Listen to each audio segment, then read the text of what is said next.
Okay जी, part two of retained earnings. जो topic अभी हम कवर करने लगे हैं is earnings per share. Earnings per share क्या होता है कि इन्वेस्टर वांट्स टू नो, जो भी मैंने कंपनी के शेयर्स ओन करता हूँ, हर शेयर के ऊपर मैंने कितना अर्न किया है या मेरी इन्वेस्टमेंट के ऊपर रिटर्न कितना आया। तो this is one of the most, जिसे कहते हैं ना, कॉमनली यूज्ड रेशो, जो कि कंपनी की प्रॉफिटेबिलिटी को मेजर करती है या reflects performance of the company. Earning per share सिर्फ और सिर्फ कॉमन स्टॉक की निकलती है, प्रेफर्ड स्टॉक वालों की नहीं निकलती है। कंपनी के अंदर दो तरह के कैपिटल स्ट्रक्चर्स होते हैं, एक सिंपल कैपिटल स्ट्रक्चर है, एक कॉम्प्लेक्स कैपिटल स्ट्रक्चर है। सिंपल कैपिटल स्ट्रक्चर वाली कंपनीज ऐसी हैं जिनमें लिमिटेड कैपिटल रेजिंग इंस्ट्रूमेंट्स हैं, जैसा कि ऑर्डिनरी शेयर्स कॉमन स्टॉक की तरफ से।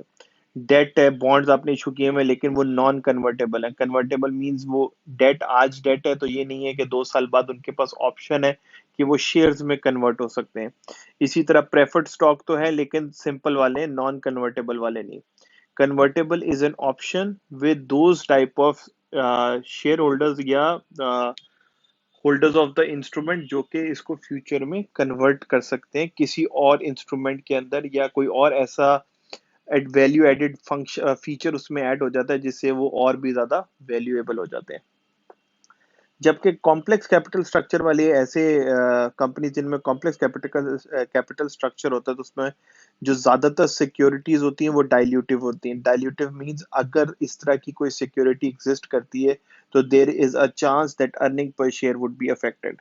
बट डायल्यूटिव सिक्योरिटीज अभी इस वक्त part of your current syllabus नहीं है। फ्यूचर में जाके आप इसको बहुत डिटेल में पढ़ेंगे एएफएस वगैरह के अंदर।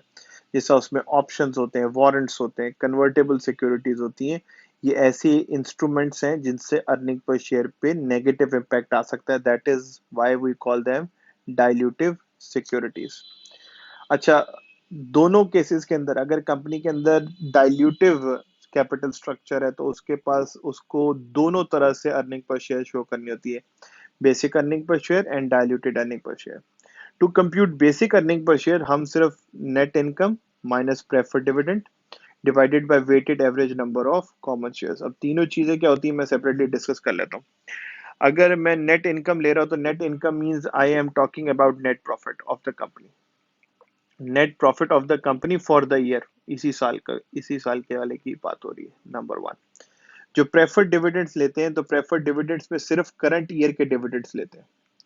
करंट ईयर के डिविडेंड्स क्यों लेते हैं? और अगर फर्ज कर लें if there is a case कि कंपनी ने पिछले वाले भी नहीं दिए हुए डिविडेंड, तो एरियर्स को इंक्लूड करेंगे या नहीं करेंगे? अर्निंग पर शेयर शो कर रही है इस साल की अर्निंग। इस साल की अर्निंग जितनी भी कंपनी की हुई है उसके ऊपर पर शेयर अगर डिवाइड करें तो एक शेयर होल्डर ने कितना कमाया। अगर मैं पिछले सालों के डिविडेंड्स भी इसके अंदर इंक्लूड कर लेता हूं और अर्निंग सिर्फ इस साल की है तो मिसमैच हो जाएगा। हेंस जब हम अर्निंग पर शेयर कंप्यूट कर रहे होते हैं तो प्रेफर्ड डिविडेंड्स का अगर कोई एरियर्स में डिविडेंड पड़ा है तो उसको इंक्लूड नहीं किया जाता है, नंबर वन। और अगर डिविडेंड इंक्लूड होता भी है, जो प्रेफर्ड डिविडेंड माइनस हो रहा होता है वो सिर्फ किस चीज का होता है, किस साल का होता है? सिर्फ इसी साल का होता है, करंट ईयर का होता है। तो हम इसको यूज करते हैं to compute earning per share. तो मुझे अगर अर्निंग्स निकालनी है तो मुझे करंट ईयर की earning divided by current year के नंबर ऑफ शेयर्स में। करंट ईयर के नंबर ऑफ शेयर्स का क्या मतलब है? अगर आप शेयर होल्डर बने ही नहीं है कंपनी के, लेट्स सपोज दिसंबर में जाके आप शेयर होल्डर, नए शेयर्स आपने कंपनी ने इशू किए और अब आप ओनर ऑफ द कंपनी बन गए, तो आपका जो ओनरशिप स्टेक है कंपनी के अंदर वो सिर्फ लास्ट मंथ के अंदर आया है, लेकिन आप अर्निंग की डिस्ट्रीब्यूशन पूरे साल की मांग रहे हैं। तो इसीलिए हम लोग कह रहे हैं कि यार ये मिसमैच हो रहा है, बंदा ओनर अभी बना है लेकिन अर्निंग में शेयर उसको चाहिए पूरे ईयर के अंदर, तो ये बात जो है वो सही नहीं है। तो इसीलिए कंपनीज क्या कंप्यूट करती है, वेटेड एवरेज शेयर्स कंप्यूट करती है। और वेटेड एवरेज शेयर्स क्या रिफ्लेक्ट करते हैं?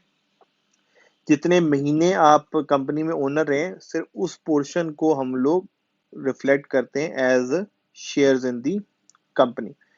ये आगे बेसिकली अगर आप 6 महीने सिर्फ लास्ट 6 मंथ्स में ओनर रहे तो आपको उसी अर्निंग के मुताबिक या उस 6 मंथ की ओनरशिप के मुताबिक अर्निंग पर शेयर मिलनी चाहिए। आप पूरे साल के शेयर होल्डर नहीं बन सकते, वो भी उस टाइम के जिसमें आप ओनर हैं ही नहीं।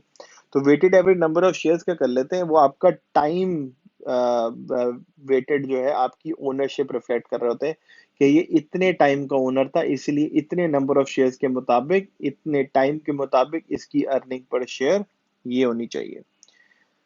इसको आगे कंप्यूट करना है, हम सीखेंगे भी अभी। और डिविडेंड्स देख लेते हैं। लिक्विडेटिंग डिविडेंड्स क्या होते हैं? कंपनी रिटेन्ड अर्निंग्स क्या शो करती है? कंपनी नेट प्रॉफिट अर्न करती है। नेट प्रॉफिट रिफ्लेक्ट करता है इस साल कंपनी ने कितना कमाया। इस प्रॉफिट में से जो उसने डिस्ट्रीब्यूट कर दिया ओनर्स के बीच में, that is known as dividends. और जो उन्होंने डिस्ट्रीब्यूट नहीं किया, that is known as retained earning.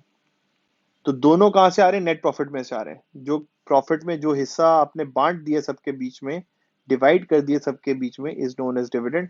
जो डिवाइड नहीं हुआ, जो कंपनी ने अपने पास होल्ड कर लिया, that is known as retained earning. तो अगर समझ ले कंपनी ने 1,000 रुपए की रिटेन्ड अर्निंग रखी हुई है और $1100 का डिविडेंड दे दिए, तो हम कह रहे हैं कि such dividends are known as liquidating dividends. Liquidating dividend तब पे करती है जब कंपनी रिटेन्ड अर्निंग से ज्यादा डिस्ट्रीब्यूट कर देती है। और ये उन्हीं केसेस में होता है जहां पे हमें लग रहा होता है कंपनी बंद होने वाली है। ठीक है। Other than that it is a very rare